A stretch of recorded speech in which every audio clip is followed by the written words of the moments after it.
Okay, everybody, close your eyes. We're going to travel back in time to August 2019 so that we can unbox this scrawler box and not be super behind. Yeah, let's do it. Let's unbox it. Let's go ahead and break out our supplies. Ooh, a whole book. Am I going to fill it? We'll see. Oh my goodness, and a naked man. Nobody look. All right, let's look at our artist of the month. Drawing naked dudes. Who is this? Jonathan Knight. You will be hearing from my lawyers about demonetizing my channel because I would never put nudity on my channel. No box, you're a liar. Ooh, so first off we have our sticker. It is nice and colorful. I love it.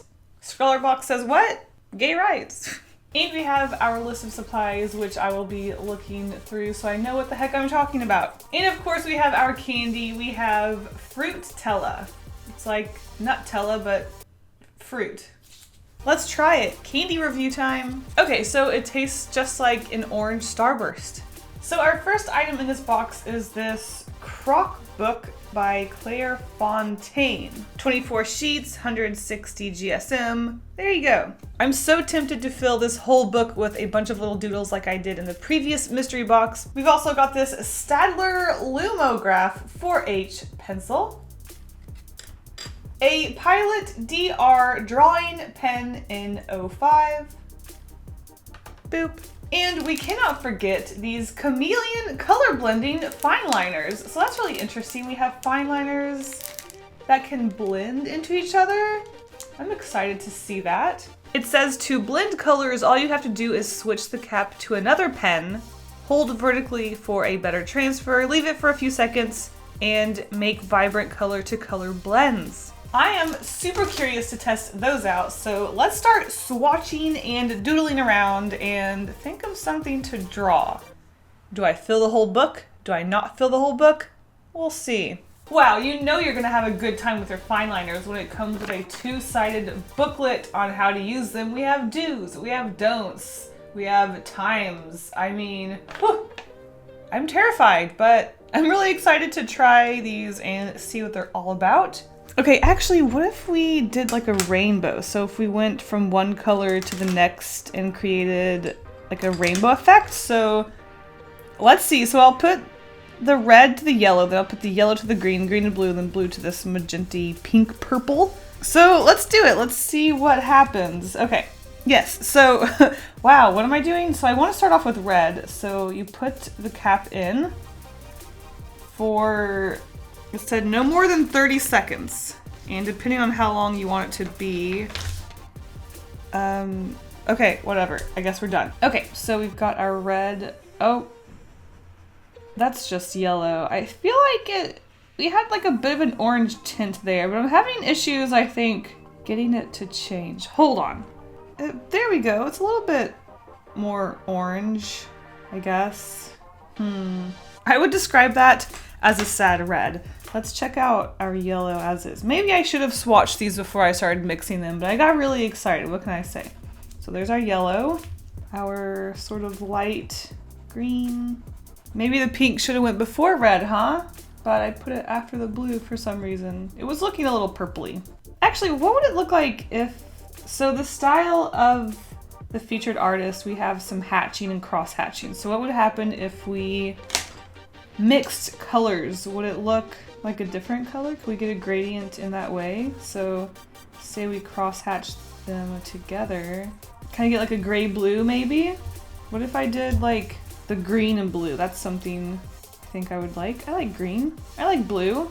Ew, okay, so the green and yellow make much more of a green, yellow, sort of lime greeny color than the others were doing. That's kind of fun. I think the lime green and the orange and the purple are my favorites to mix, but we'll just have to keep messing with them and seeing what's up. Let's try to do our rainbow. Let's continue on that trip. The tops aren't making contact. Okay, here's our blue to pink. Nope, it's literally just pink. Did not work. Let's try our blue with a pink top though. Okay, cool. That one worked. I seem to be having mixed results. Sometimes it just doesn't work, and sometimes it's the best thing ever, and it works so good and perfect. I'm starting to think maybe some of these just aren't making contact for some reason. I would love if they did make contact because, you know, it would be fun. Okay, okay, cool. This is gonna be a red to gray. Okay, cool. So our gray to red wasn't great. Great, get it? I'm sorry. Where's box when you need it to make fun of you? So the gray didn't really charge too much. Let's see our red to blue. Okay, I just took the red top off of the blue. The blue did not at all transfer. Ooh, why did the gray go from blue to purple and then gray? That's really interesting. Some sort of, ooh, I really like that though. So that one worked for some reason. No red, what is happening? Am I stupid? Probably. So I really liked some of these gradients. I think they were really fun. I think it's just really unfortunate that sometimes the tops just don't quite hit the pen. And I am shoving the top on because I do want them to connect and I do want to see that gradient. Okay, let's get to doodling. Okay, so I am not a fan of this book and how it has this fancy embossed 3D cover because now I can't draw on it and make it my own. But that's fine, maybe I'll cover it up one day. For now, we are going to work on our title page.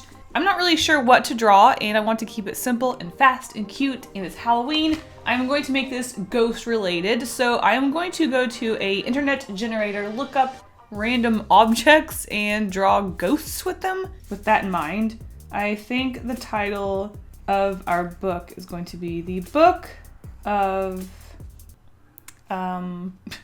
The title alone is turning out really silly and I like it. So it's going to be called The Book of Wrath and Rainbows. So in case it wasn't obvious, the title Wrath, I guess, comes from the fact that spirits are usually at least portrayed in a vengeful, wrathful way. So I wanted a word that sort of described ghosts and I had an R sound so I could have it be with the word rainbow. So Wrath and Rainbow, there it is.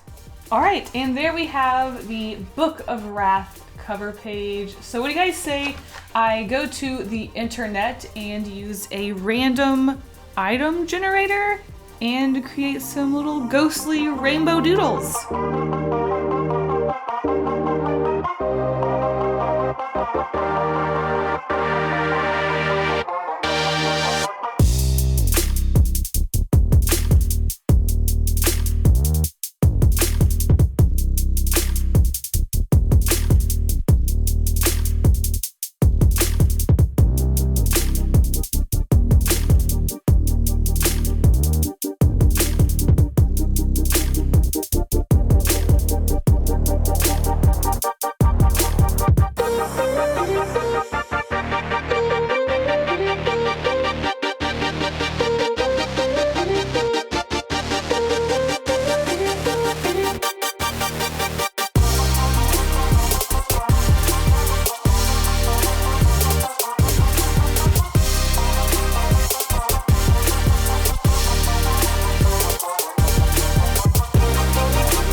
Sketchbook is complete, so let's have a complete tour of the Book of Wrath and Rainbow.